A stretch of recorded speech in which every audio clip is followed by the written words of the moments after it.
Halo, salam jumpa lagi dengan saya Agus Prianto dari Divisi Edukasi Monex Invest Indo Futures Cabang Yogyakarta. Kita pekan ini akan bahas tentang analisa market euro terhadap dolar dari tanggal 9 sampai dengan tanggal 13 Maret 2015. Gimana kondisi trading Bapak Ibu sekalian ya. Mudah-mudahan dalam kondisi baik-baik saja. Dan untuk kali ini saya akan coba untuk mengenalkan atau membahas tentang analisa teknikal di marketnya euro terhadap dolar. Kita tahu pekan lalu kita melihat bahwa perkembangan market euro dolar mengalami penurunan cukup tajam akibat beberapa data fundamental marketnya US dollar dengan kondisi ekonomi yang cukup kuat di Amerika, baik data ISM manufaktur, kemudian juga data non-farm payroll dan employment rate yang membuat pergerakan euro mengalami penurunan akibat penguatan mata uang dolar. Nah, di sini saya sampaikan tentang market euro dolar di dalam satu bulan terakhir, ya. Jadi di sini saya menggunakan MetaTrader dengan indikator EMA dan zigzag.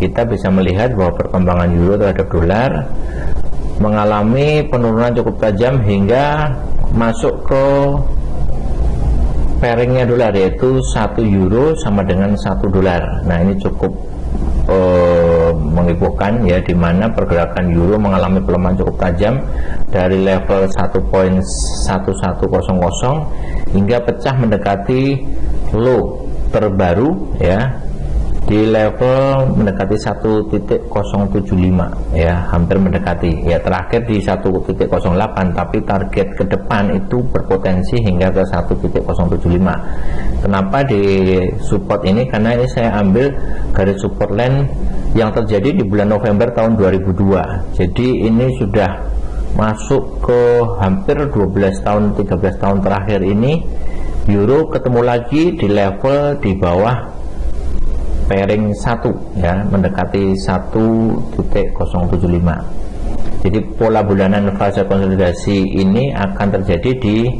level ini di 1.08 1.075. Baiklah, kita coba di mingguannya seperti apa.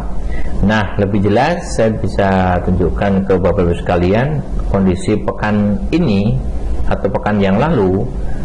Tahanan 1.1100 itu tertembus ya, tertembus yang cukup tajam akibat data fundamental US dollar, ditambah dengan tingkat kepercayaan konsumen di Uni Eropa yang semakin negatif terhadap mata uangnya sendiri euro akibat terjadinya ketidakstabilan ekonomi di Yunani, kemudian di Jerman, dan beberapa data-data ekonomi yang mengalami penurunan, sehingga ini membuat kebijakan yang ada di ECB, Euro Central Bank, bersifat negatif, sehingga membuat mata uang euro semakin turun tajam. Apalagi akan adanya bailout yang akan ditetapkan di bulan April nanti, akan ada pengembangan atau penambahan dari bailout untuk kemajuan Uni Eropa. Jadi efek dari bailout itu akan mengalami pelemahan mata uang dan perlambatan ekonomi. Itu hal yang wajar. Jadi sejauh ini kondisi perkembangan euro mengalami pelemahan hingga ke level 1.08500 ya. Target berikutnya ya yang saya garis ini di 1.07500.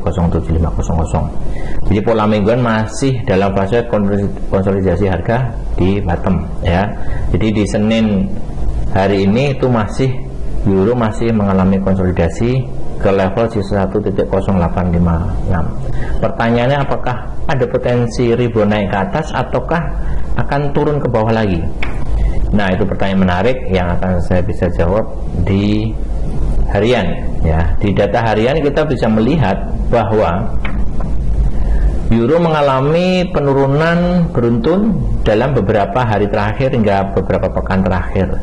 Otomatis akan ada keseimbangan harga di mana harga akan mencoba untuk melakukan rebound ya, naik paling tidak di 20-30%-nya dari penurunan sebelumnya. Jadi kalau kita lihat dari harga sebelumnya di level 1.11 di area sini kemudian turun sampai sini, ada potensi untuk naik paling tidak hingga ke level 1.100, di mana itu pair euro yang paling kuat ya, di 1.100 atau 1.10 ya, untuk rebound ke arah sana. Jadi peluang ini dimungkinkan kita untuk mengambil buy untuk short term ya, buy jangka pendek, karena secara majority pun kondisinya masih akan turun. Euro ya akan kembali turun ke bawah lagi manakala ada berita fundamental yang mendukung itu. Misalkan data ekonomi Eropa di minggu ini, misalkan ada data-data fundamental, itu akan bisa berpotensi untuk turun manakala itu negatif. Dan ingat, 2 minggu lagi atau di pertengahan bulan Maret ini akan ada berita tentang suku bunga US dan proyeksi ekonomi kuartal pertama untuk Amerika.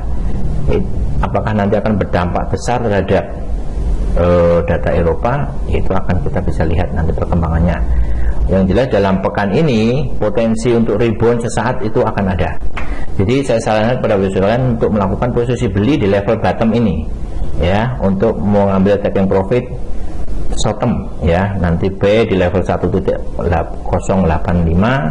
atau B di 1.086 atau 87 ya, target di 1.09 atau hingga sampai 1.1 atau 1.10. Di situ untuk kita bisa melakukan taking profit ya.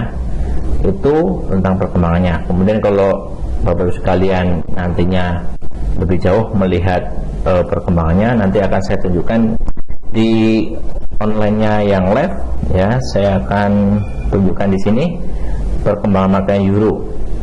Nah, di sini saya kasih gambaran rebound sudah mulai nampak di sore hari ini ya. Kemudian di 4 jam kita bisa melihat target ada potensi untuk euro naik ke 1.0908.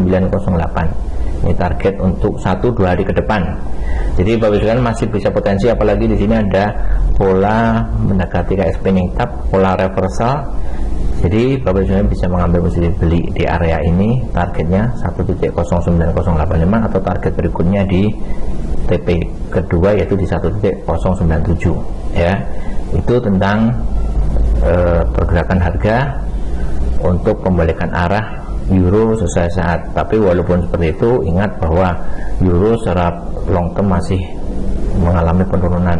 Mungkin 2-3 bulan ke depan masih akan di pair di bawah 1.10 ya, atau di bawah 1.11 ya. Jadi hati-hati dalam transaksi euro, mewaspadai dari pola-pola yang ada.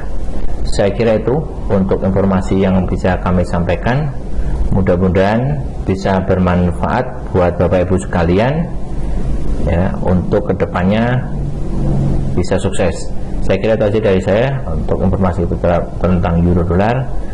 Saya Agus Prianto dari Divisi Riset Edukasi mengucapkan banyak terima kasih. Salam sukses buat Bapak Ibu sekalian.